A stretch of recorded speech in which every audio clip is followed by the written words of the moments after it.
जय हिंद दोस्तों, और एक बार फिर से स्वागत करता हूं मैं आप लोगों का आपके अपने चैनल लोन हेल्प इंडिया में। और आज के इस वीडियो में दोस्तों बात करेंगे मल्टीपल एप्लीकेशन लोन, क्रेडिबी, किश्त, नावी, एम पॉकेट, रूफीलो, नीरा और ऐसी कई लोन एप्लीकेशंस हैं जो कि प्ले स्टोर पर उपलब्ध है। और एनबीएफसी का इनके पास लाइसेंस है, आरबीआई से रजिस्टर्ड है। 2023 फरवरी में इन सभी का लाइसेंस कैंसिल होने के बाद दोबारा इन सब का लाइसेंस रिन्यू किया गया था। और अब हम लोग बात करने वाले हैं कि क्या करना चाहिए, इन एप्लीकेशंस को क्या बंद कर देना चाहिए। क्या आप भी इस एप्लीकेशन से फंस चुके हैं और अब बाहर नहीं निकल पा रहे हैं? तो ये वीडियो आप लोगों के लिए बहुत ज़्यादा इंपॉर्टेंट है। तो एक बार फिर से स्वागत करता हूं मैं आप लोगों का आपके अपने चैनल पे। और अगर आपने अभी तक चैनल को सब्सक्राइब नहीं किया तो जल्द से जल्द जाके चैनल को सब्सक्राइब कर दीजिए और साथ ही में बेल आइकन को प्रेस कर दीजिए। तो आज के इस वीडियो में दोस्तों हम लोग खासकर बात करेंगे इन सभी एप्लीकेशंस के ऊपर में, जितनी भी ये एनबीएफसी और आरबीआई से रजिस्टर्ड एप्लीकेशन जो प्ले स्टोर पर है वो क्या बंद होनी चाहिए कि क्या बंद नहीं होनी चाहिए, और ये कैसे लोगों को अपने जाल में फंसा के और उनसे मोटा पैसा वसूल कर रही है। तो सबसे फर्स्ट में पहले आपको इनके एड्स काफ़ी ज़्यादा देखने के लिए मिलेंगे और आपको बार बार ये एप्लीकेशंस वाले कॉल मैसेजेस करेंगे कि लोन मिल रहा है, जल्द से जल्द ले लीजिए, लोन मिल रहा है, जल्द से जल्द ले लीजिए।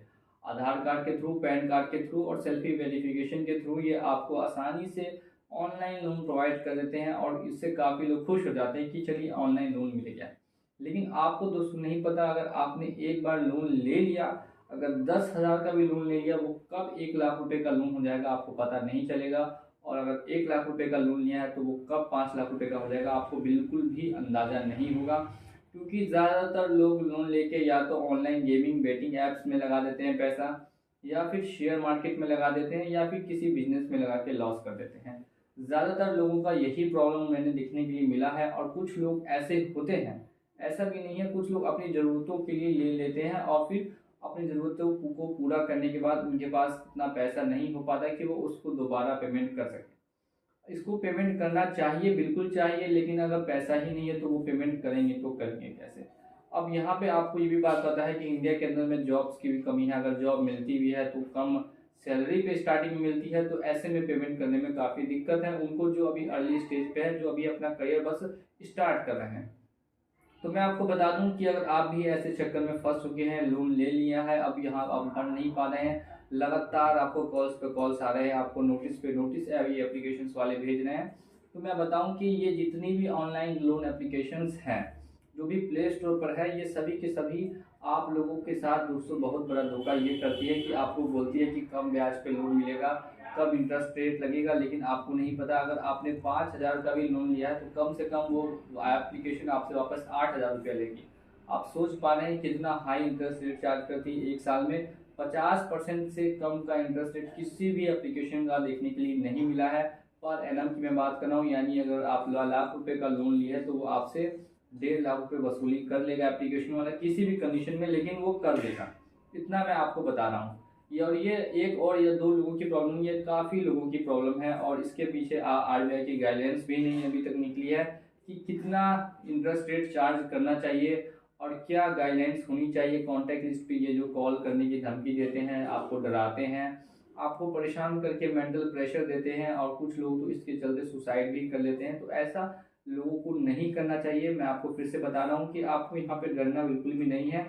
कि जितने भी ऑनलाइन लोन एप्लीकेशन है, जिन्होंने भी आपको लोन दिया है, वो किसी बेसिस पे नहीं दिया। सबसे बड़ी गलती इन्होंने यही की है। और आपको यहाँ पे डरना नहीं है, क्योंकि उन्होंने ना आपकी सैलरी देखी कितनी है, ना आपका पास्ट का बिजनेस देखा कि कैसा चल रहा है, और आपको सिर्फ और सिर्फ पैन कार्ड और आधार कार्ड के बेसिस पे लोन प्रोवाइड कर दिया। अब आपने उस पैसे को कहीं पर भी भले ही नुकसान कर दिया हो या फिर कहीं पर भी यूज़ कर लिया, अब वापस आप पेमेंट नहीं कर पा रहे हैं। वो एप्लीकेशन वाले आपको कॉल करते करते थक जाएंगे, नोटिस भेजते भेजते थक जाएंगे, लेकिन आपके ऊपर कार्रवाई नहीं कर सकते, बिल्कुल भी नहीं कर सकते। कोर्ट में तो जाने की दोस्तों बात ही छोड़ दीजिए, कोर्ट केस तो और भी आपके साथ नहीं हो सकता। आपने यहाँ पे उनको कोई चेक नहीं दिया जो वो आपको चेक बाउंस का केस करे। लेकिन कुछ एप्लीकेशंस होती हैं जो आपका ईसीएस ऑन करती है।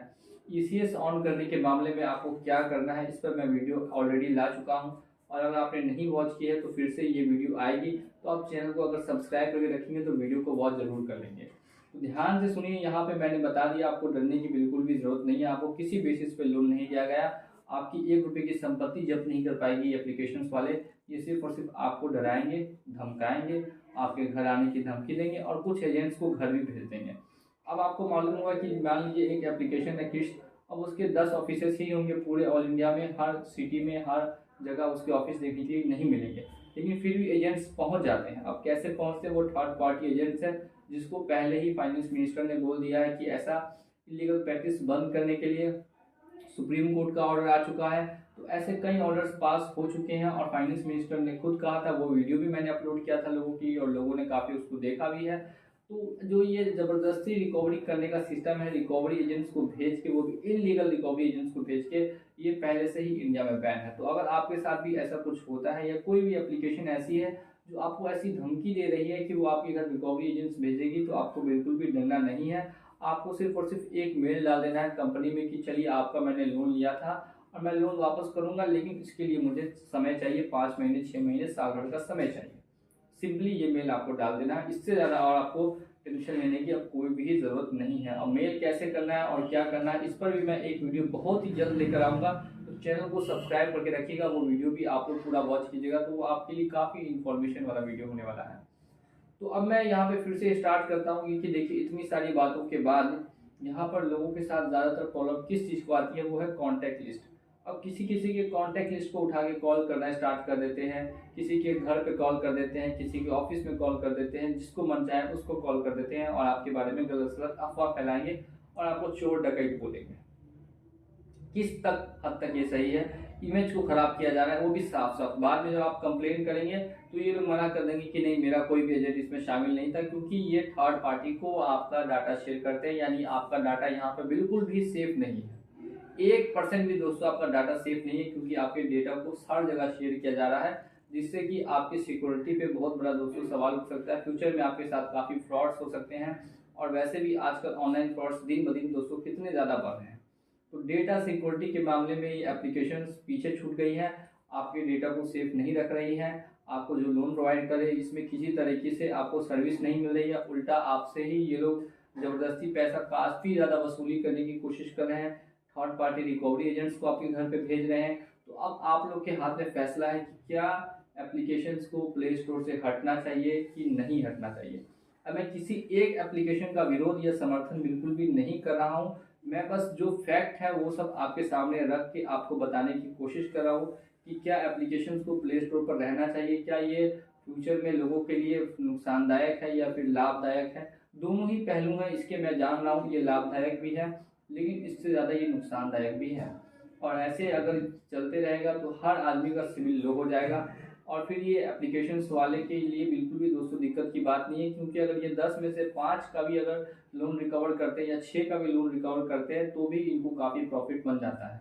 अब इतना हाई चार्ज, दिस और डैट लगाने के बाद, लोगों को डराने के बाद ये कंपनियां काफ़ी ज़्यादा प्रॉफिट में भी हैं। ये बात भी मैं आपको बता दूं, एम पॉकेट, क्रेडिट भी, इन सबको काफ़ी प्रॉफिट हो रहा है। और ये प्रॉफिट आखिर हो कैसे रहा है? क्योंकि इनके पास इतना चार्ज लगाने के लिए है, इतना पेनल्टी चार्ज, डेली इनके नियम चेंज होते हैं। तो ऐसा कब तक दोस्तों चलता रहेगा? मैं यहाँ पे चाहता ये हूँ, अपने चैनल के माध्यम से बताना चाहता हूँ कि आरबीआई को पूरी एक गाइडलाइंस निकालनी चाहिए जिसको एनबीएफसीज को स्ट्रिक्टली फॉलो करने के लिए कहा जाए। स्ट्रिक्टली का मतलब ये है कि कॉन्टैक्ट लिस्ट पे जो कॉल करने वाली सिस्टम है इसको कम से कम बंद किया जाए। जो इतने ज़्यादा हाई इंटरेस्ट रेट और पेनल्टीज लगती हैं उसको थोड़ा रीजनेबल बनाया जाए। 24% पर एनम तक बिल्कुल ठीक है, इससे ज़्यादा हाई हो जा रहा है। अगर 1 लाख रुपए लिए तो 1,25,26,000 रुपये साल में वापस कर दिए, ठीक है। 25% काफ़ी अच्छा यहाँ पे आपको लग रहा है कि कम है, लेकिन 25% तक बहुत ज़्यादा है। अब इसके बाद इससे ज़्यादा इंटरेस्ट रेट ना चार्ज किया जाए ये। और थर्ड चीज़ दोस्तों आ जाती है आपकी सिक्योरिटी को लेके कि आपके डेटा को किसी तीसरे आदमी को शेयर नहीं किया जाए, इससे फिर आपके डेटा को यहाँ पे मिसयूज़ किया जा सकता है। तो ये 2-3 चीज़ों हैं जिसका कि ख्याल रखना चाहिए एनबीएफसीज को। अब आपके इसके ऊपर क्या राय है? क्या फिर से एप्लीकेशंस का लाइसेंस बंद कर देना चाहिए कि बंद नहीं करना चाहिए? ये आपके हाथों में है। तो आप लोग कमेंट सेक्शन में आके खूब कमेंट करके बताएं कि आपकी इस पर क्या राय है, और इसके बाद मैं नेक्स्ट वीडियो ज़रूर लेकर आऊँगा। तब तक के लिए मैं आप लोगों को यहाँ पे अलविदा कहता हूँ और मिलूँगा अगले वीडियो में बहुत जल्द। जय हिंद, जय भारत।